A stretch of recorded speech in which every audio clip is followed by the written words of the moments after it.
What you're about to hear are the last telegraphed transmissions from Corregidor Island on May 6, 1942, as broadcast to the American public later that summer. It is about 5 minutes long and somewhat meandering, but be assured I'll explain the context later in the episode. I'm including the broadcast in its entirety to give you the opportunity to experience it in full. They are not near yet. We are waiting for God only knows what. How about a chocolate soda? Not many. Not near yet. Lots of heavy fighting going on. We've only got about 1 hour, 20 minutes before we may have to give up by noon. We don't know yet. They are throwing men and shells at us, and we may not be able to stand it. They have been shelling us faster than you can count.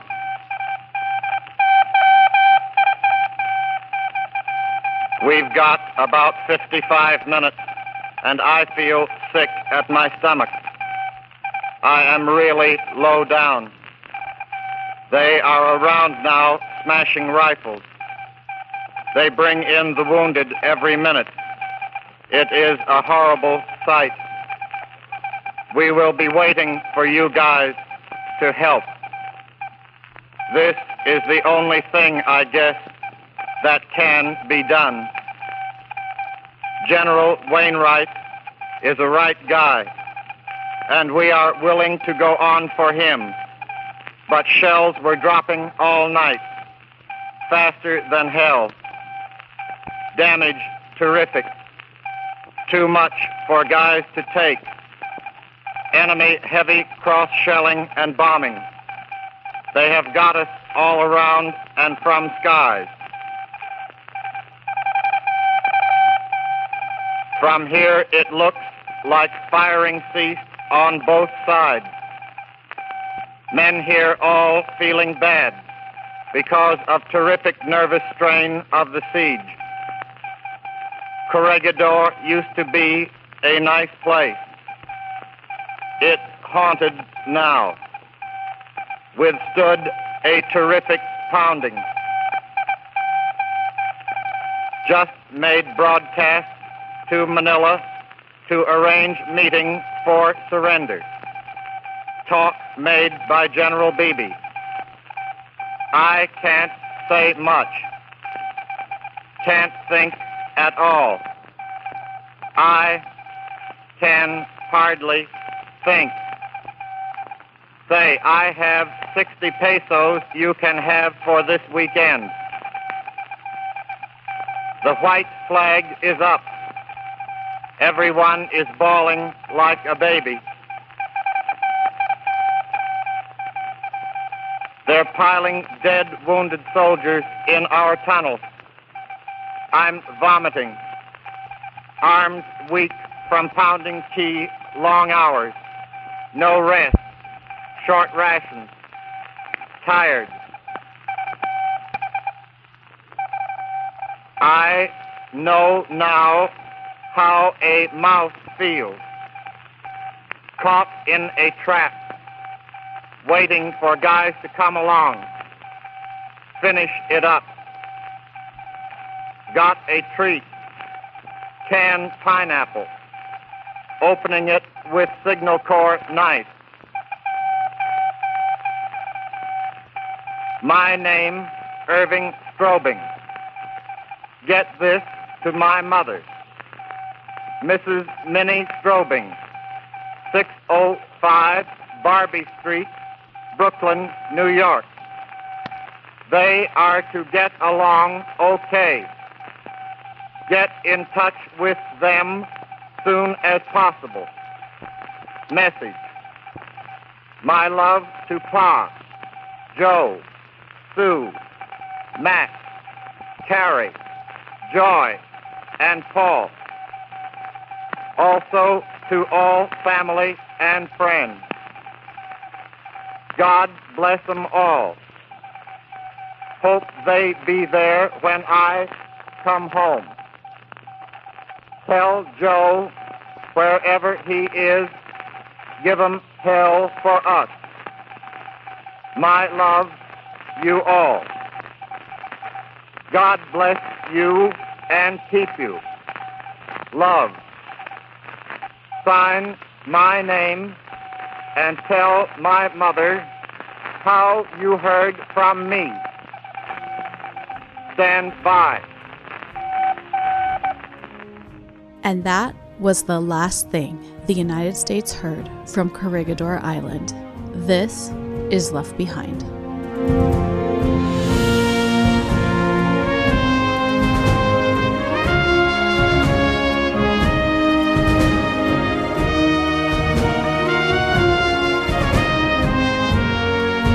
Welcome to Left Behind, a podcast about the people left behind when the United States surrendered the Philippines in the early days of World War II. I'm your host and researcher, Anastasia Harmon.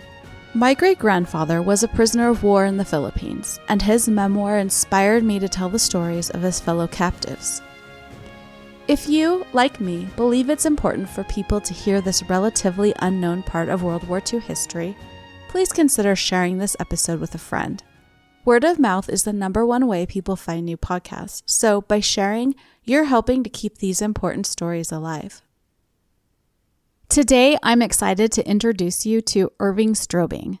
He's the radio operator who sent the last Morse code telegraph messages off of Corregidor Island on May 6, 1942, as the Japanese invasion grew ever heavier and closer to Malinta Tunnel, which was headquarters of Allied forces in the Philippines.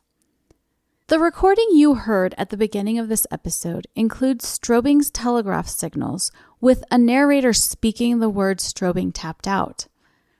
The message ranges between a play-by-play of the events taking place just outside the Malinta Tunnel to the raw emotions of a 22-year-old in a dire situation, and to a personal message for the people he loves back home. In this episode, we're also fortunate to hear many of Irving's own words. Some are read, as you just heard, by a radio broadcaster, some by a voice actor, some are read by his niece, Stephanie Wolken, and some, well, he'll speak those words to you himself. It's a unique opportunity to hear a POW speaking of his experience in his own voice, and not something we've heard often on Left Behind. So let's jump in. Irving Strobing was born March 24, 1920, in Brooklyn, New York. I was privileged to speak with his favorite niece, Stephanie Wolken. She told me, he also one time told me that me and my brother were his favorite niece and nephew. I must have been maybe 8 at the time. My brother would have been 5. And we were all excited. We went around for about a week. Wow, we're Unc's favorite niece and nephew. And then I looked at my brother one day and I said, Jan, we're his only niece and nephew. Well, my uncle, Irving Strobing, was the second of 3 children. His older brother, Joe, was mentioned in his message. And his younger sister, by 3 years, was my mother. Her given name was Sylvia, but her nickname was Sue. And so she's also referenced in his message from Corregidor. He had just pretty much normal upbringing, a kid in Brooklyn. Nothing particularly exciting, I guess. Irving's parents, Samuel and Minnie Strobing, were both Jewish immigrants from present-day Poland who came to the United States around 1909. So his parents evaded living through the home front horrors of both World War I and World War II. The family spoke Yiddish at home, and the father, Sam, worked as a tailor, while mother, Minnie, was a housewife. Irving graduated from Thomas Jefferson High School in the later 1930s and then attended Brooklyn College for a year, until July 1939, when the 19-year-old enlisted in the U.S. Army. He was quickly sent to Signal Corps School in New Jersey, and then to a base near San Francisco, California, then to Hawaii, and finally to the Philippine Islands.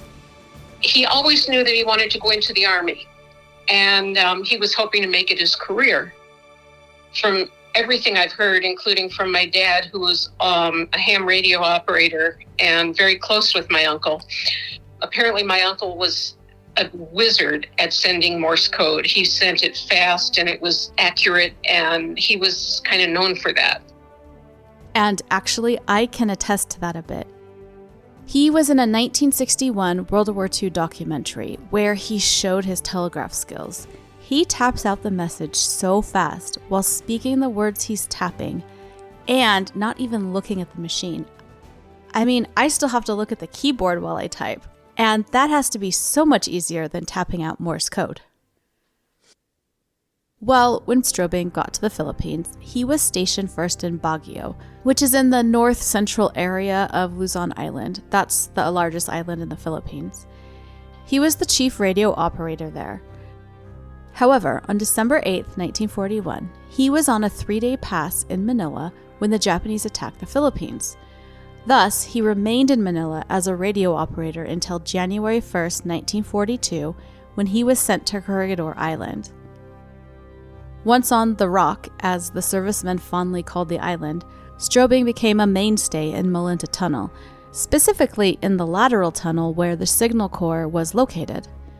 The Signal Corps shared that lateral tunnel with the Finance Department, whose story I told in episode 41, and I've put the link to that episode in the show description. Since Strobing was stationed in a tunnel bored into the base of a large hill, he wouldn't have experienced the full extent of the dire effects of the constant air bombardment and artillery shelling of Corregidor, which grew only worse as April 1942 turned into May. Strobing said, "I guess I was pretty lucky. The job kept me under many feet of rock." On the night of May 5-6, 1942, Japanese forces landed on the northeastern beaches of Corregidor Island's tail. I covered the details of this landing 2 weeks ago in episode number 44, so to be brief here, the 4th Marines managed to hold off the enemy for a few hours. But the lack of American and Filipino light artillery and trained infantrymen soon pushed the fight close to Malinta Tunnel's gates. Sometime in the early morning hours of May 6th, Corporal Irving Strobing began tapping out a telegraph message in Morse code. And upon liberation from a POW camp, Strobing told a newspaper, "I was on the air 14 hours before stopping. The official surrender was at noon, May 6th, 1942. I just took a chance and said about anything.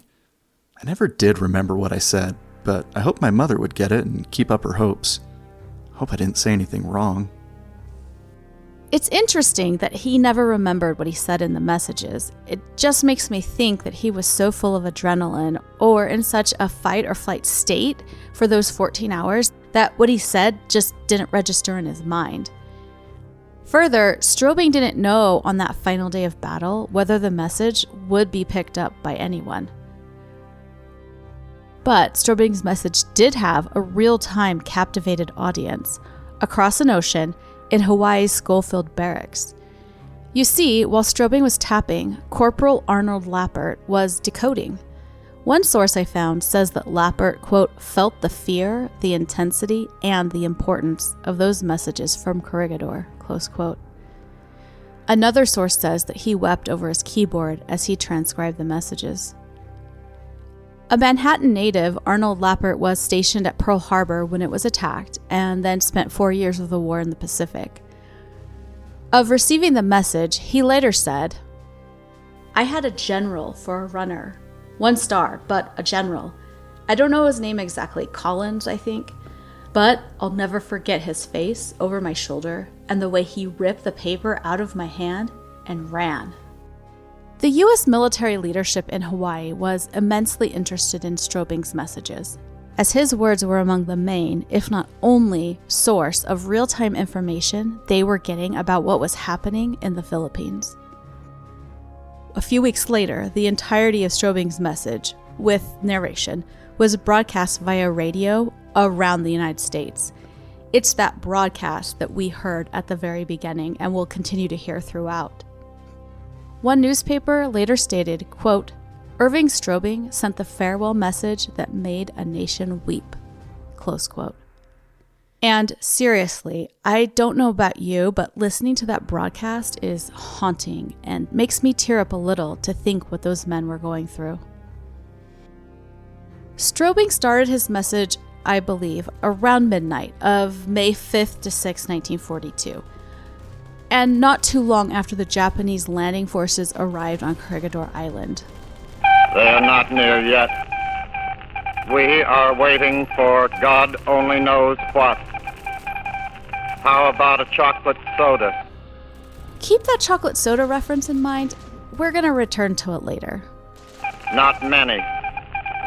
Not near yet. Lots of heavy fighting going on. We've only got about 1 hour, 20 minutes before... I suspect that Strobing was referring to the heavy fighting of the Marine regiments a couple miles away from Malinta Tunnel on Corregidor's tail portion, where the Japanese came ashore. I'm not certain what his reference to 1 hour, 20 minutes means, but here's my guess. So Japanese forces landed on the island's tail portion and fought their way towards Malinta Hill, taking a smaller hill and battery along the way. Here, the Japanese established their line. Now, during the early morning hours of May 6th, American and Filipino soldiers, artillerymen, sailors, anyone with a gun were called in to reinforce the Marine units. At 6 a.m., those forces attacked the Japanese line. And I wonder if Strobing's 1 hour, 20 minute statement refers to that coming counterattack. But I could be wrong. In the mid-morning hours of May 6th, so I'm thinking around 9 a.m., as the fighting continued on Corregidor, Strobing tapped out. We may have to give up by noon. We don't know yet. They are throwing men and shells at us, and we may not be able to stand it. They have been shelling us faster than you can count. That bombing and shelling came from aircraft and from heavy artillery on Bataan Peninsula. The people on Corregidor had been shelled almost non-stop for the past week. The once lush, tree-covered island was a barren destruction zone, and Strobing will actually mention that later on in the message. An hour or two later, Strobing picked up his message again. We've got about 55 minutes, and I feel sick at my stomach. I am really low down. They are around now, smashing rifles. They bring in the wounded every minute. It is a horrible sight. We will be waiting for you guys to help. This is the only thing, I guess, that can be done. A plea from a desperate young man to his brothers in arms. We're waiting for your help. Actually, still waiting for your help would be a more accurate phrasing. For months, U.S. leadership on Bataan and Corregidor had promised that help from America was on its way. It wasn't. The powers in Washington decided on a Europe First strategy for the war, and the result? Well, Strobing was describing that result to anyone who might pick up his message. And help for these men? Well, it wouldn't come for at least another 3 years. General Wainwright is a right guy, and we are willing to go on for him. But shells were dropping all night, faster than hell. Damage terrific. Too much for guys to take. Enemy heavy cross-shelling and bombing. They have got us all around and from skies. Despite American and Filipino forces on Corregidor outnumbering the Japanese landing forces around 14-1, General Jonathan Wainwright, who was commander over all Allied forces in the Philippines, realized that continuing to fight against the inevitable defeat would lead only to more casualties. The Americans and Filipinos had men, and too many of those were undertrained, and rifles, but no light artillery or tanks or airplanes.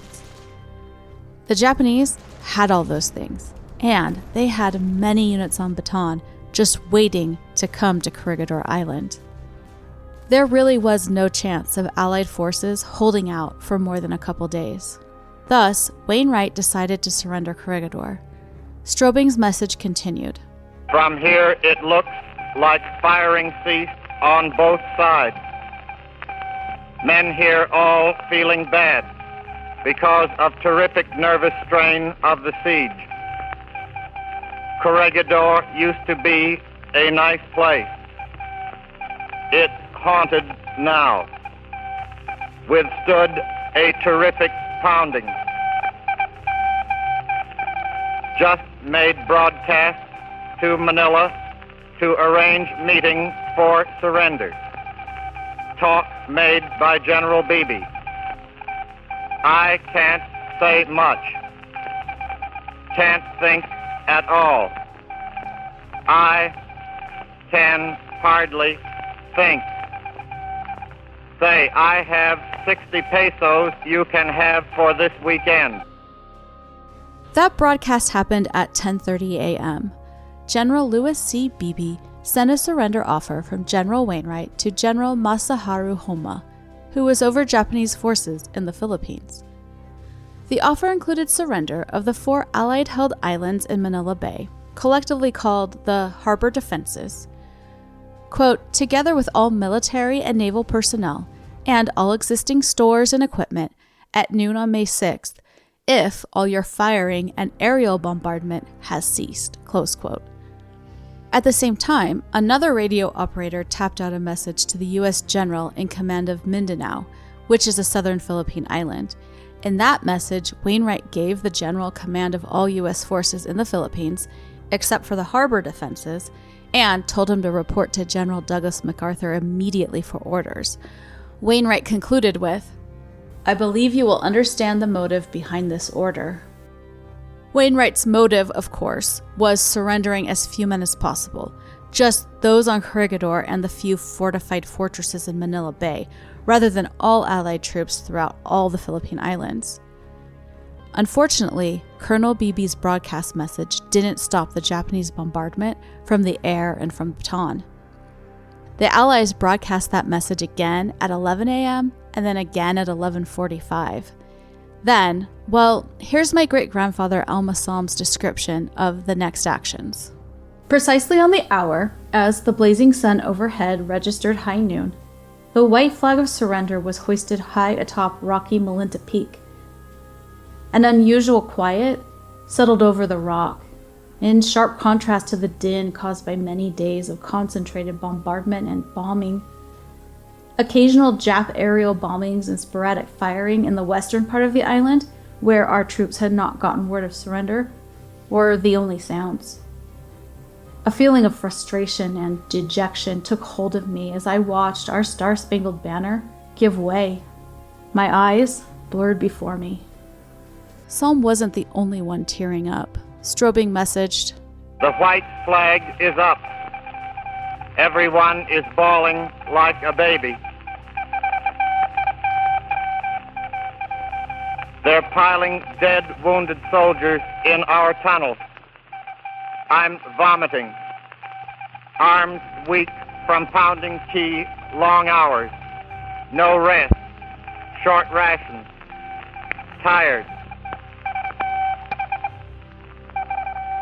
I know now how a mouse feels. Caught in a trap, waiting for guys to come along. Finish it up. Got a treat. Canned pineapple. Opening it with Signal Corps knife. That was 12 noon. The United States Stars and Stripes was lowered and burned.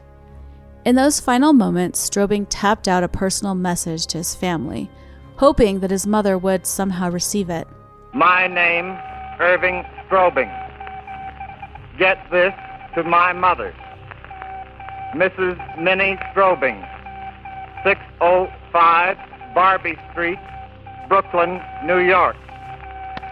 They are to get along okay. Get in touch with them soon as possible. Message. My love to Pa, Joe, Sue, Matt, Carrie, Joy, and Paul. Also to all family and friends. God bless them all. Hope they be there when I come home. Tell Joe, wherever he is, give him hell for us. My love, you all. God bless you and keep you. Love. Sign my name and tell my mother how you heard from me. At this time, Irving's older brother Joe was in the U.S. Army and stationed in Seattle.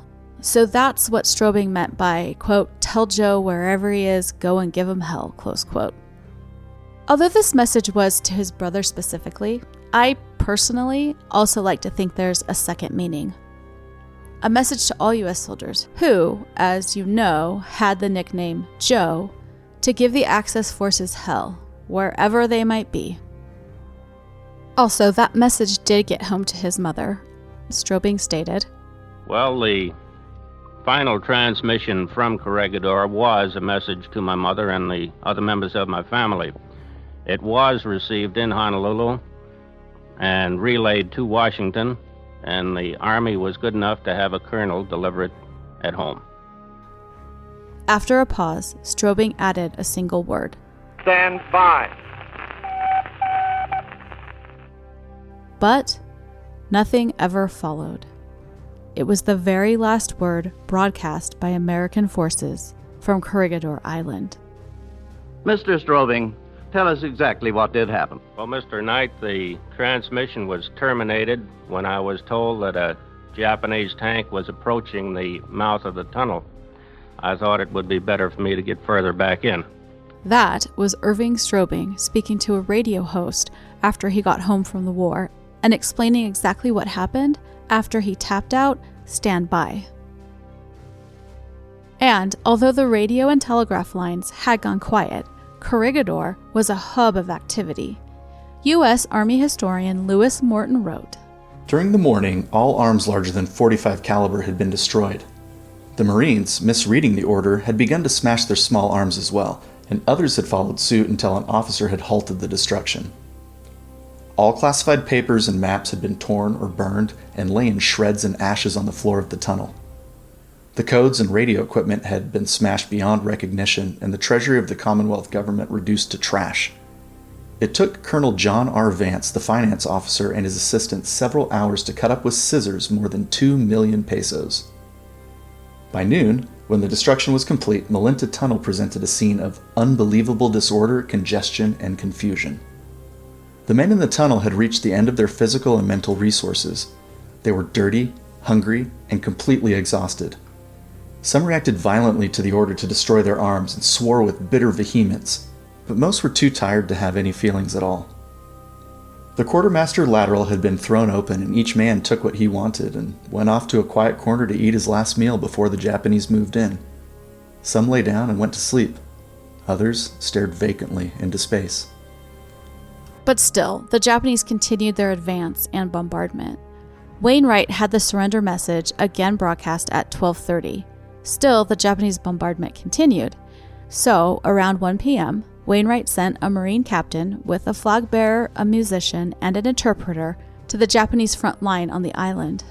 Morton continued, As the group passed through the American lines, the music sounded out and the flag bearer waved his white standard, a sheet tied to a pole. The Japanese allowed them to march through no man's land without interference, and in due time, the Marine captain was taken to a colonel he believed to be the troop commander on Corregidor. To him he explained that General Wainwright was seeking a truce and wished to discuss the terms of surrender with General Homa. The Japanese officer, after consulting his superiors on Bataan, told the Marine captain that if Wainwright would come to his headquarters, he would make arrangements to send him to Bataan. So, around 2 p.m., Wainwright left Malinta Tunnel. In a 1961 World War II docuseries, Irving Strobing recalled that moment. My name is Irving Strobing. On May 5th, 1942, I was with the United States Army Signal Corps stationed on Corregidor in the Philippines. After the fighting had ceased on Corregidor, we were all assembled on a steep hillside below Malinta Tunnel when General Wainwright and his staff came out on their way to Manila to sign the formal surrender. The men were utterly exhausted, but as the General Wainwright, slowly walked down the road, every man who could rose and stood at attention. Some of us saluted, and some of us didn't. But I think most of us cried that day, and we cried not for ourselves. We cried for General Wainwright. On that day, he was the most forlorn man I have ever seen. Wainwright rode in a sedan to Denver Hill, which is a hill on Corregidor Island that the Japanese had taken possession of. Then he continued on foot toward the summit, where he met a Japanese colonel. The night before, Japanese General Homa had ordered this colonel to accept Wainwright's surrender only if the U.S. was surrendering all forces throughout the Philippines. When Wainwright explained that he was surrendering only the harbor defenses in Manila Bay, the colonel responded with, quote, an angry torrent of Japanese, close quote, saying that the only surrender he'd talk about is the entire Philippines, to which Wainwright responded, in that case, I will deal only with General Homa and with no one of less rank. The colonel then agreed to take Wainwright to Bataan. Actually, that colonel had already been ordered by Homa to bring Wainwright to Bataan. Turns out Homa hadn't heard the surrender message broadcast and didn't know until 12:30 that the white flag had been hoisted above Corregidor. Wainwright and his entourage reached Kakaban in southeastern Bataan around 4 p.m. on May 6th. The Americans were taken to a home about a mile away from the dock, where they waited nearly an hour for General Homa to arrive. Around 5 p.m., the American and Japanese emissaries sat down to negotiate surrender. Wainwright opened with an offer to surrender all the U.S. and Filipino forces that were part of the harbor defenses. Homa refused, saying that Wainwright had to surrender all the U.S. forces in the Philippines. Wainwright countered by saying he didn't have authority to surrender all the forces, just the units in Manila Bay. At this point, Homa stood, telling Wainwright, I do not have any reason to see you if you are only the commander of a unit. I wish only to negotiate with my equal. I advise you to return to Corregidor and think the matter over. If you see fit to surrender, then surrender to the commanding officer of the division on Corregidor. He in turn will bring you to me in Manila. This treatment was an incredible insult to Wainwright's rank. But Wainwright had no other choice than to return to Corregidor, arriving late that night. By the way, I gave you a very basic overview of that surrender negotiation. If you're interested in the more nitty-gritty details, I suggest Chapter 32, called The End of Resistance, in Lewis Morton's book, The War in the Pacific, The Fall of the Philippines. While Wainwright was absent from Corregidor Island, Japanese forces had surrounded Malinta Hill, cutting it off from all other portions of Corregidor Island.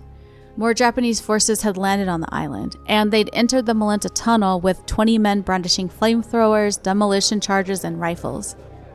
At bayonet point, they then marched the docile Americans and Filipinos out of the tunnel, except for those in the hospital. And here's Strobing's own account of becoming a prisoner of war that day. It's from the radio program that we heard him on a few minutes ago. We remained in the tunnel until the Japanese entered and took charge.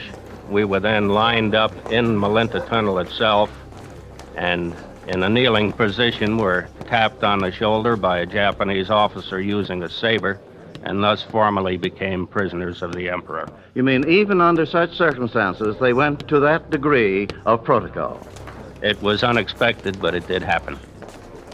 Now, did you ever realize, Mr. Strobing, that your radio message from Corregidor was broadcast all across the country? No, Mr. Knight, I really didn't. I knew that certain portions of it had definitely been received, but had no idea of just what dissemination was being made.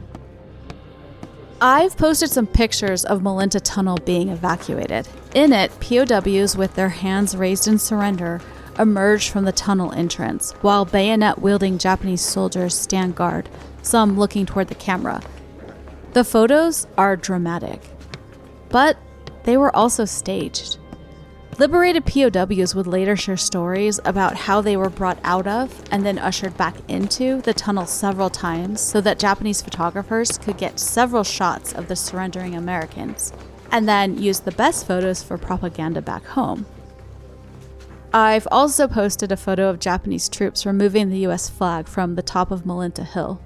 It's most certainly staged because the Americans removed and burned the flag at noon. But, of course, Japanese troops removing the flag makes for much better propaganda. And well, as we know, truth is the first casualty of war. But I digress. Let's go back to General Wainwright.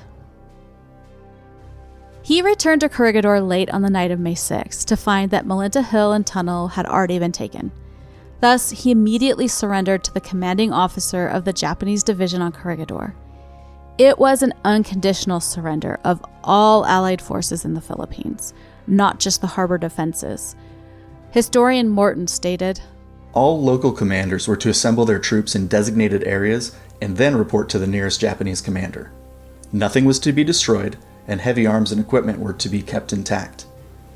Japanese Army and Navy, read the closing paragraphs, will not cease their operations until they recognize faithfulness in executing the above-mentioned orders.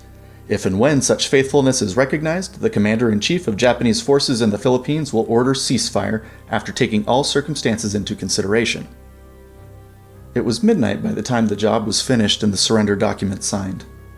Wainwright was then taken, under guard and through groups of captured Americans and Filipinos, to Malinta Tunnel, which by now was full of Japanese troops.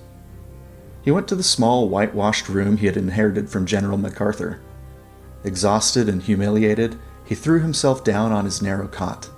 He had not slept and had hardly eaten since the terrible Japanese bombardment of the 5th. But sleep would not come easily. Though he had done all that he could, the forced surrender lay heavily on his mind. No man could be expected to endure more than he and his men had. This the President had told him in the message received only a few hours before he had gone forward to surrender. Now, in the bitterest moment of his life, he could turn to the consolation of that message from his commander-in-chief. Quote, In spite of all the handicaps of complete isolation, lack of food and ammunition, you have given the world a shining example of patriotic fortitude and self-sacrifice. The American people ask no finer example of tenacity, resourcefulness, and steadfast courage. The calm determination of your personal leadership in a desperate situation sets a standard of duty for our soldiers throughout the world. In every camp and on every naval vessel, soldiers, sailors, and Marines are inspired by the gallant struggle of their comrades in the Philippines. The workmen in our shipyards and munitions plants redouble their efforts because of your example. You and your devoted followers have become the living symbols of our war aims and the guarantee of victory. Close quote. Encouraging words. But could those words strengthen Wainwright, Strobing, and the thousands of American and Filipino POWs through the next 3+ years of imprisonment, starvation, and even torture? The next morning, so May 7th, Wainwright was taken to Manila to broadcast the surrender terms to all the U.S. generals in other parts of the Philippines. That message went out over public radio. This is Lieutenant General Wainwright. Subject, surrender. It became apparent that the garrisons of those forces were eventually destroyed by aerial and artillery bombardment and by infantry supported by tanks which have overwhelmed Corregidor.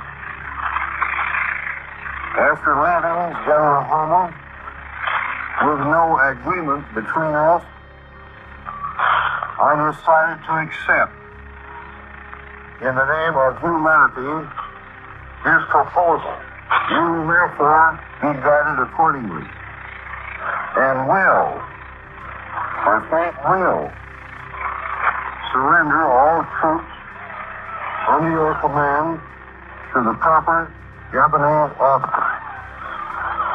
This decision, on my part, it was realized, was forced upon me by means entirely beyond my control.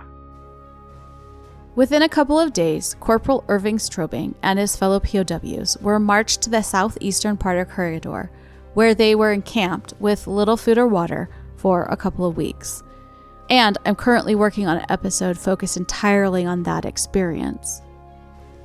Among the men captured that day, along with Strobing, were these others whose stories we've discovered in previous Left Behind episodes: Frank Pizek, Louis Sontag, Brooks Miller, Alan Manning, Alton Hall, Adolphus Hutchison, Francis McManus, Henry Goodall, Nurse Clara Bickford, Felipe Fernandez, father and son Vicente and Marcos Macoro, Curtis Beecher, Arthur Kuykendall, Aaron Pressman, Walter Werner, Meredith Huff, Paul Wing, George Hamilton, Edwin Franklin, and many more will meet in the weeks to come. I've put links to all their specific episodes in the show description. In early June 1942, Strobing and the other Americans captured on Corregidor were sent to the Cabanatuan POW camps. Here are Strobing's own words about his time as a prisoner of war. The term of imprisonment lasted 1,216 days. The first portion being spent in the Philippines in a camp at Cabanatuan until November of 1942, when I was removed to Japan itself.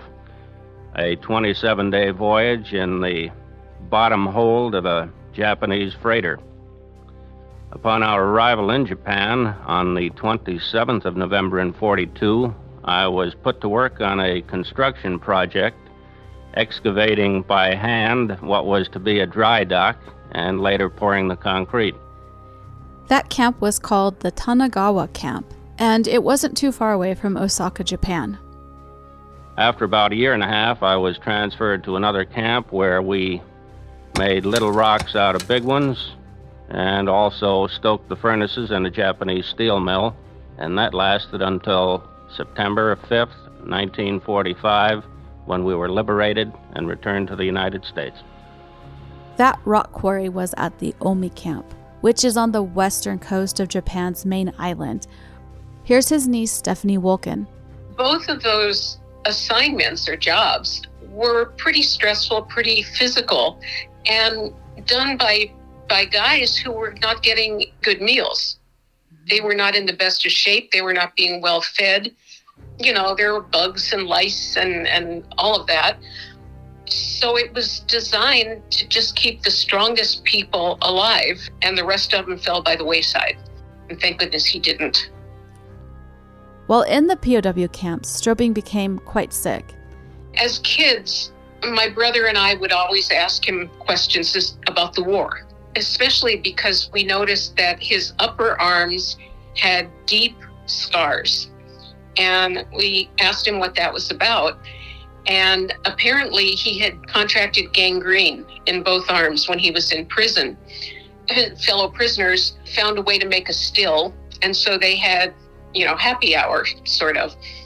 They knew that the gangrene had to come out, and they had no way to do that, so they bribed the Japanese camp doctor to cut it out. They saved up their cigarette allotments, and that's how they bribed him, was with cigarettes. When the time came for the surgery, the guys took all of the whiskey they had brewed and they poured it into my uncle. Then they held him down while this Japanese army surgeon cut out the gangrene and saved his life. When we were little kids, he didn't tell us many stories at all. As we all aged and we talked about things, I said, well, what did you eat? Because, they didn't have a lot of food for you. And he said, well, one time a dog walked in, but it didn't walk out. And I say that and it gives me shivers now. But we talked about it a little bit, and he said the guys who gave up hope didn't come home. They died. And the guys who kept up hope and really thought there was a chance they could be freed were the ones who made it. After 3 years in POW camps, so in summer 1945, Strobing and his fellow Omi POWs began hearing encouraging news about the war. An American newspaper later reported, a British officer at Omi held daily press briefings, giving news he'd received over an illegal radio, brought in part by part, carried inside corned beef cans from Singapore. This daily news was a shot in the arm to the prisoners, who were always confident of victory, so confident that they were wagering their rations on victory.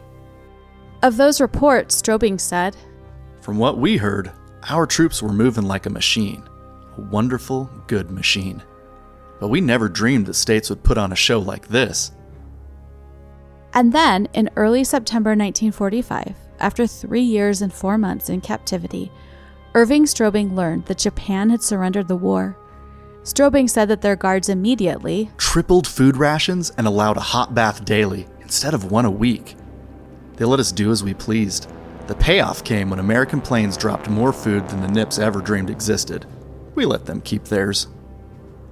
25-year-old Corporal Irving Strobing was soon liberated by rescuers who parachuted into camp. On September 5, 1945, he boarded a train to Yokohama on Japan's eastern coast for transportation to the United States. We rode a Jap train all last night. All night we peered through the windows looking for GIs. At a small station just outside Yokohama, we saw 3 GIs in a truck. It looked like giants. Good giants. It was wonderful. Arriving in Yokohama and wearing a fresh uniform with corporal stripes, Strobing was met by Red Cross nurses who were handing out chocolate. This reception for us when I arrived at the railroad station this morning knocked me back on my heels. I couldn't say anything. I still can't. It'll take a week to get accustomed to it. Anything American is enough to stir your marrow. It's all unreal. I never thought I'd reach Yokohama or Tokyo and find Americans in control like this. These boys are unbelievable. He also had another personal message to his mother. Tell her, I am coming home. Tell her I am just as fit as when I left and much happier. That message was delivered, and not long after, his mother Minnie also received a post-liberation photo of her son.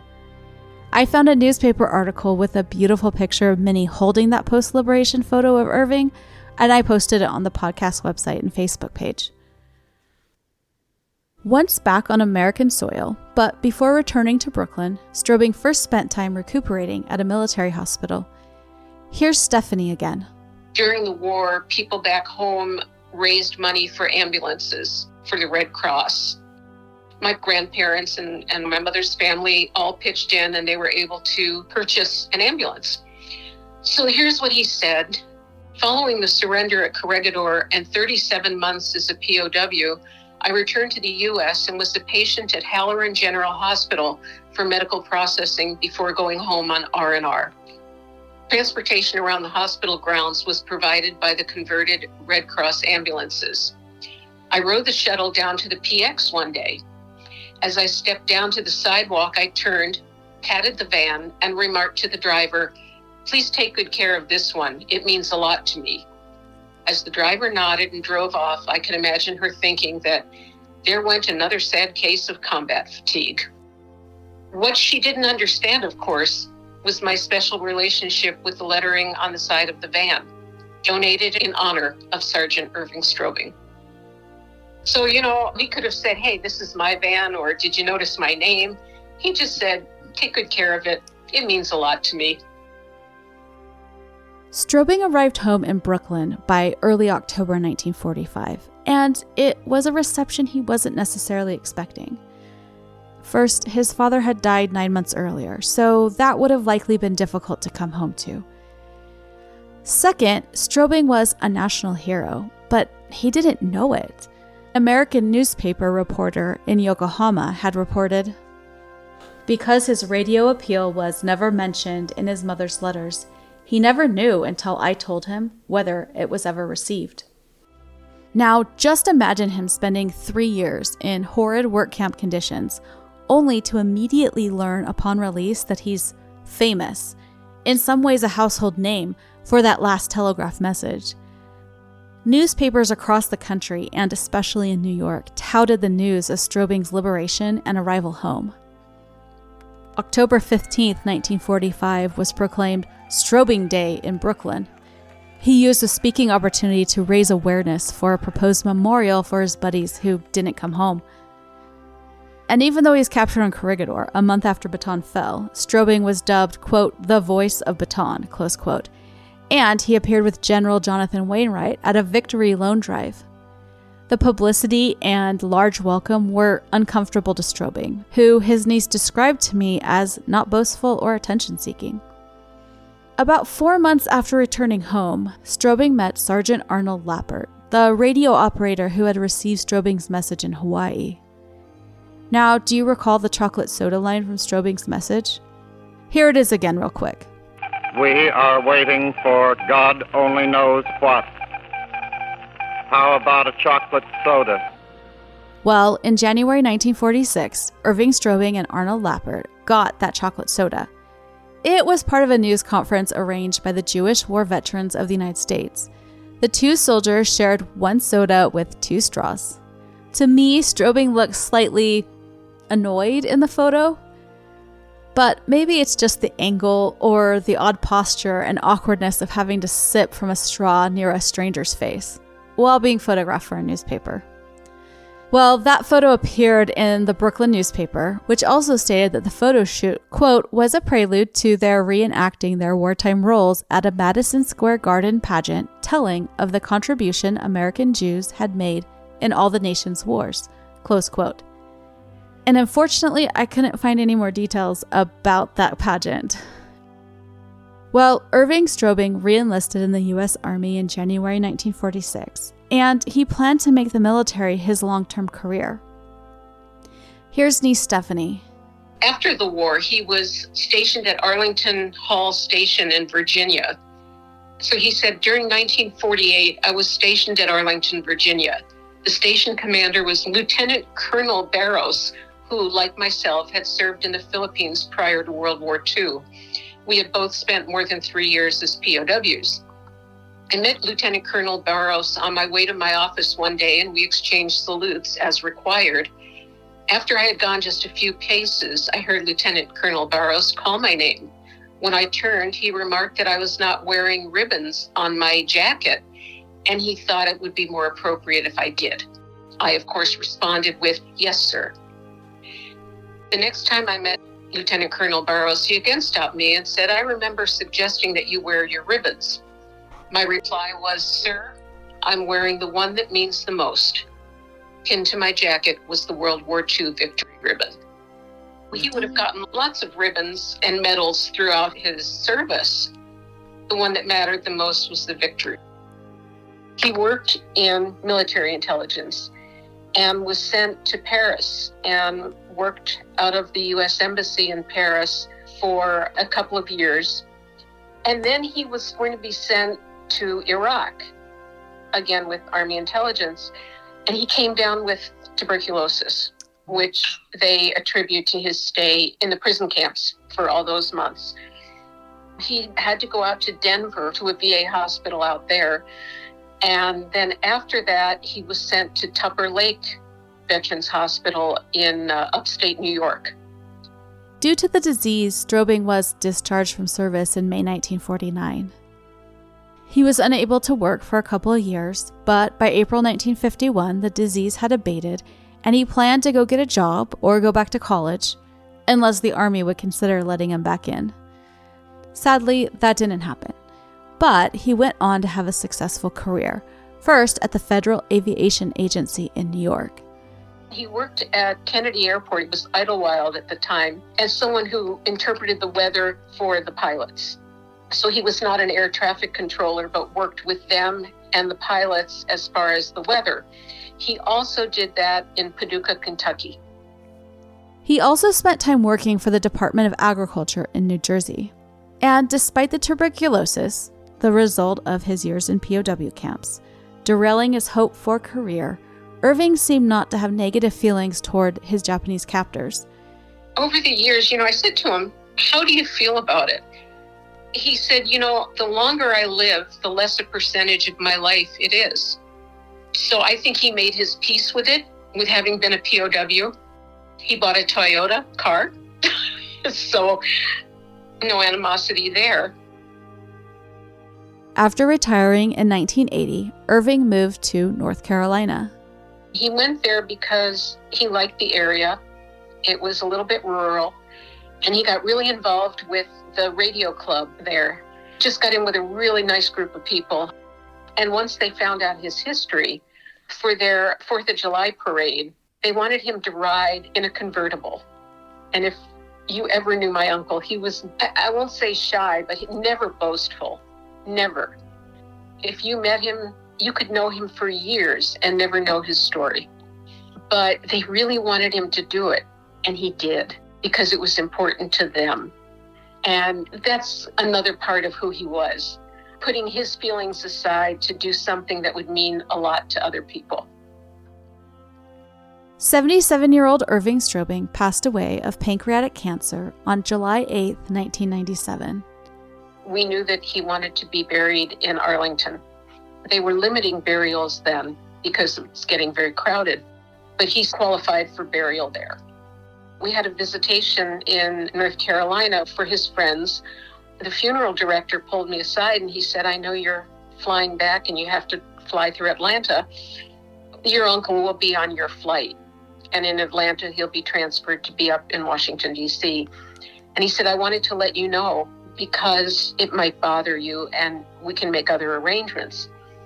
And I said, nope, he was always fun to travel with and I'll be happy to travel with him one last time. Today, Irving Strobing rests in Arlington National Cemetery.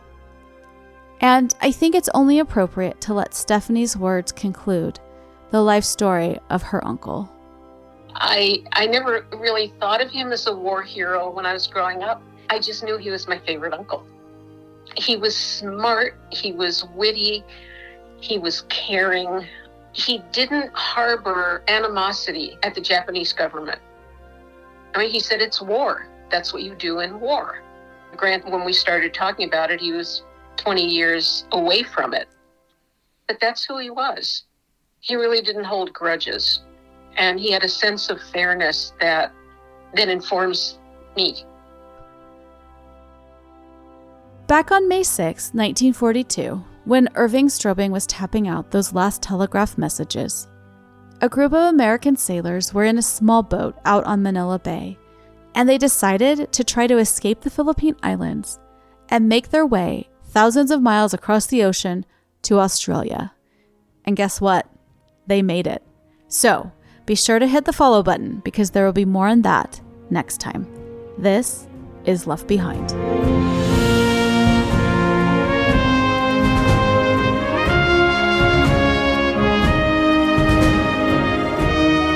Thanks for listening. You can find maps, pictures, and sources about Irving Strobing's story on the Left Behind Facebook page and website, and on Instagram at Left Behind Podcast. The links are in the show description. If you enjoy this podcast, please subscribe so you'll know when I drop a new episode, and leave a review wherever you listen to podcasts. Left Behind is researched, written, and produced by me, Anastasia Harmon. Voiceovers by Tyler Harmon. Special thanks to Stephanie Wolkin for her time and for sharing all her memories about her Uncle Irving. And remember to subscribe to Left Behind because you won't want to miss the daring, impossible escape of those Navy men.